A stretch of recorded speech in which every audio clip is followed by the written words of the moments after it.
మనం మనుషులం కదా, కాంప్లిమెంట్స్ కంటే కంప్లైంట్సే ఎక్కువ చేస్తుంటాం.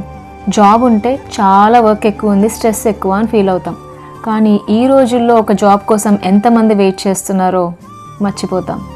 కుకింగ్ చేయాలంటే కష్టం అనిపిస్తుంది, కానీ కడుపు నిండా తినడానికి మనకి ఫుడ్ ఉంది అని ఆలోచించాం. పిల్లలుంటే ఇల్లు మొత్తం మెస్సీ చేసేస్తారు అని కంప్లైంట్ చేస్తూ ఉంటాం.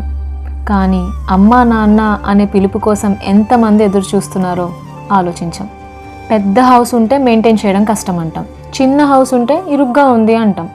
కానీ ఇది మా ఇల్లు అని చెప్పుకునే అదృష్టం ఉంది అని మాత్రం మర్చిపోతాం. మార్నింగ్ ఎర్లీగా లేవడం కష్టం అనిపిస్తుంది, కానీ ఇంకొక కొత్త రోజు చూసే అవకాశం దొరికింది అని థ్యాంక్స్ చెప్పుకోం.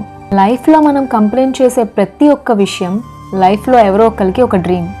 కాబట్టి లేని వాటి గురించి బాధపడటం కంటే ఉన్న వాటికి గ్రాటిట్యూడ్ చూపిస్తే లైఫ్ పర్ఫెక్ట్ కాకపోయినా బ్యూటిఫుల్గా అనిపిస్తుంది. ఎందుకంటే మనం ఆర్డినరీ అనుకునే ఈ జీవితం ఎవరో ఒకరు దేవుణ్ణి ప్రతిరోజు అడిగే ఒక పెద్ద వరం.